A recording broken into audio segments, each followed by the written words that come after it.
And I thought I was gonna benefit from this promise. Like, Pat put in there that he done dropped out of college for this man.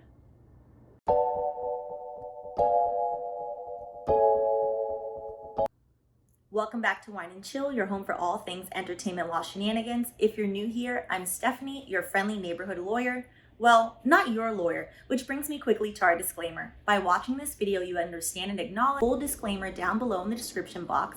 And yes, while I am a practicing attorney, I am not your attorney. So today we are going to talk about Pat the manager suing Chance the rapper. So next we're going to talk about unjust enrichment. So, unjust enrichment is basically how it sounds. You have gotten something that you shouldn't have gotten. So, unjust enrichment, unreimbursed expenses.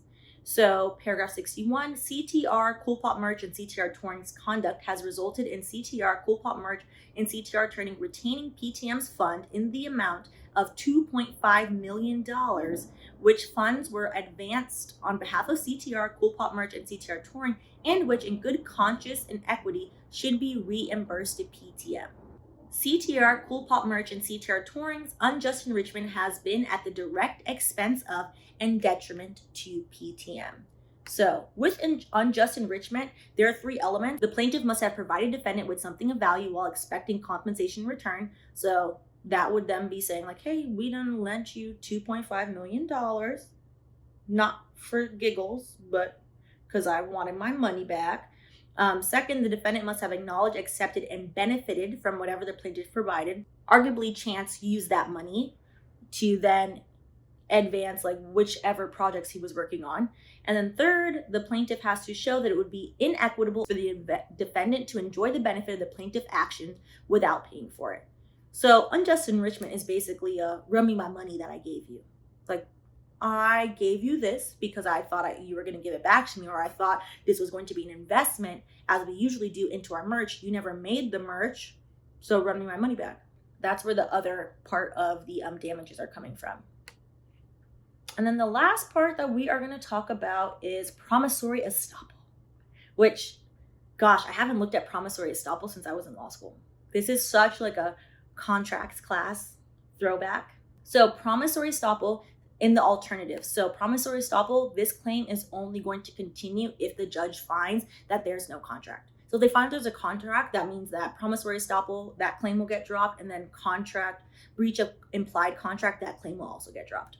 So promissory estoppel is the doctrine that a party may recover on the basis of a promise made when the party's reliance on that promise was reasonable and the party attempting to recover detrimentally relied on that promise.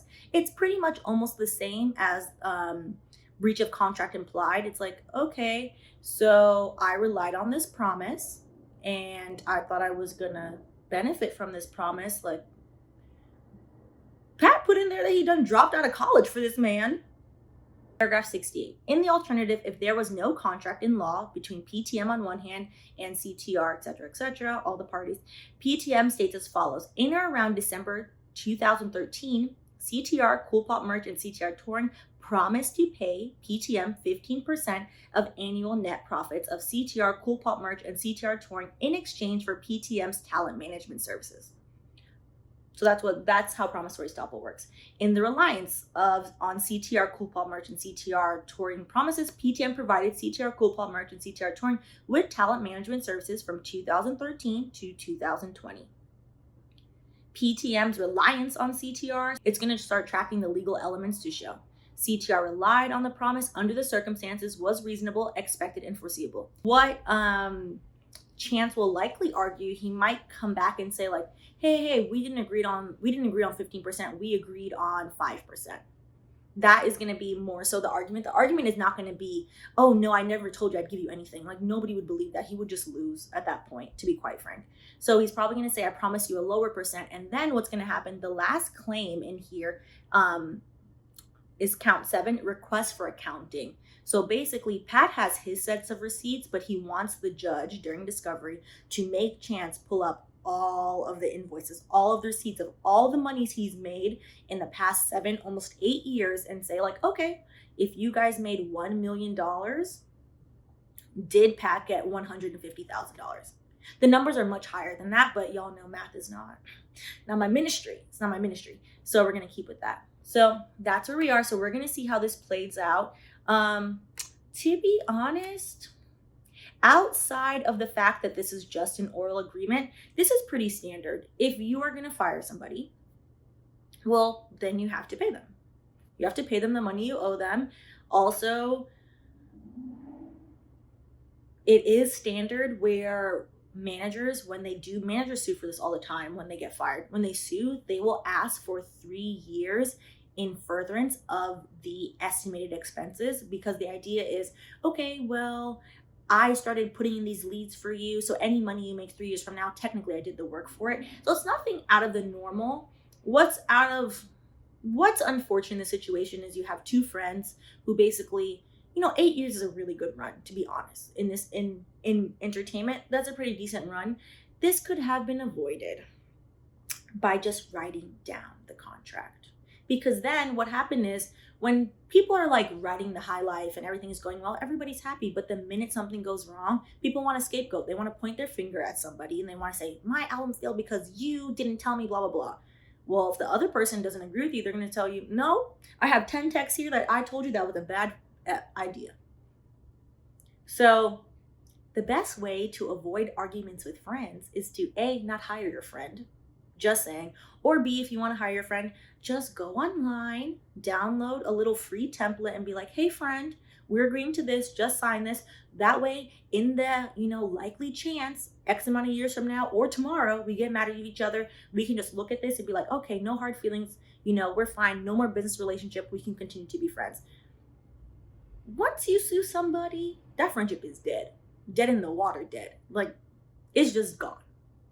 Even if they, decide like, oh, that was stupid. Like, I shouldn't have, listened to my family, or, what, I shouldn't really have called your effort subpar. Ain't no going back, because the court document lives on forever. Like this video. So yeah.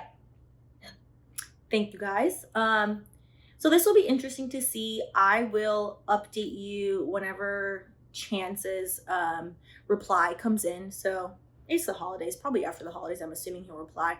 Whenever people reply in lawsuits, they always, either they'll file a motion to dismiss.